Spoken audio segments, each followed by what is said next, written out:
Speak up, guys. Coming for another video? The theme of the video was not cool at all. Quite the opposite. Brazil 0, Costa Rica 0.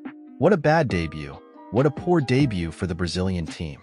Before we start, I ask you to leave a like, subscribe to the channel, copy the video link and share it in the WhatsApp and Telegram groups you participate in. Let's discuss football. Talking about the game. Brazil 0, Costa Rica 0 in the Copa America debut. Brazil made Costa Rica's mission easier. After the match ended, after the referee's final whistle, the Costa Rica players began to celebrate.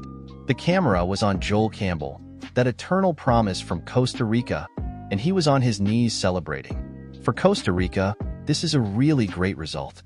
And Brazil made it easier for Costa Rica to protect that 0-0, fight for that 0-0, with a very poor performance. Brazil had a very complicated, very bad debut, which projects a second game in the same scenario. Brazil plays in the next round, on Friday, against Paraguay. Paraguay lost to Colombia 2-1. This draw gives Paraguay some peace of mind to hold on to the result against Brazil as well, and Paraguay will decide their life against Costa Rica in the third round. I imagine that the scenario for the game against Costa Rica will be the same scenario for the game against Paraguay. Brazil will have to do different things against Paraguay to win the game. As much as Dorival said that Brazil did very good things against Costa Rica, I didn't see good things like that. I think Brazil had great ball possession and attacking positioning numbers. Statistically, it was a good match for Brazil, but in terms of production, Brazil produced very little. Here is Brazil's average positioning in the game.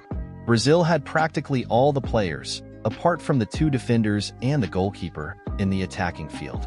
So Brazil didn't miss out on trying. We had to find spaces in front of a narrower lawn. But this cannot serve as an excuse, because if the problem of the narrow pitch is what will hinder Brazil, then Brazil will be eliminated in the first phase, as all the pitches are narrower. The issue of Brazil facing retreating teams cannot serve as an excuse either, because which team will attack Brazil with an open chest? I think practically none. Eventually, Argentina may do this, but still with caution. Brazil needs to find spaces, and to do that, they need to move on the field, not only with the ball, but without the ball as well. What creates space on the pitch is movement without the ball, and Brazil didn't do that in yesterday's game, or did very little. In a narrow field, with an opposing team completely withdrawn, Brazil needed to accelerate the exchange of passes and move without the ball, which did not happen.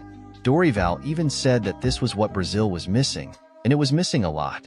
Brazil made marking easier, making Costa Rica's mission easier, which was to stay behind and hope to recover the ball, in an acceleration that ended up not happening. Costa Rica did not finish on Brazil's goal. These numbers show that Brazil had 19 shots compared to 2 from Costa Rica. Shots on goal, 0 from Costa Rica and 3 from Brazil. For every 6 Brazilian shots, only 1 was on goal, which is very few. For the game against Paraguay, which will have the same scenario as the game against Costa Rica, Brazil needs to do something different. Paraguay will not go out to attack Brazil.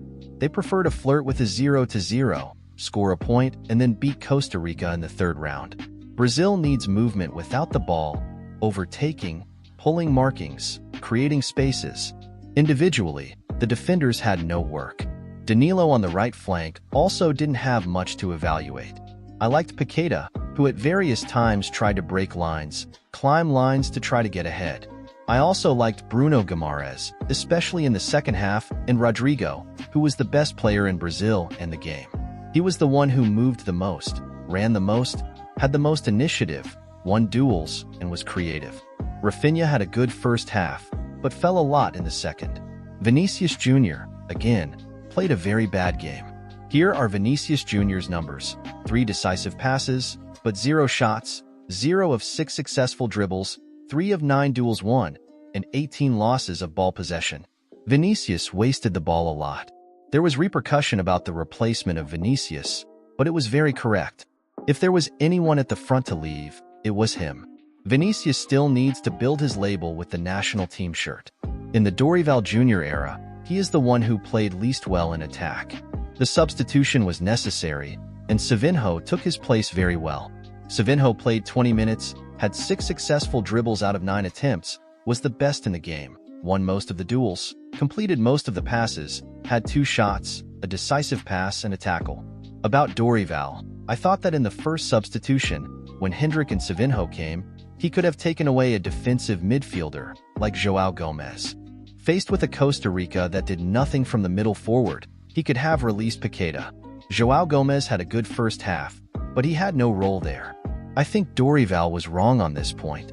Let's see what happens against Paraguay, but against Costa Rica it wasn't good, it was really bad. Very poor football. I want to hear you. What do you have to say? Say it below in the comments. Leave your like, subscribe to the channel, activate the notification bell, and see you in the next video.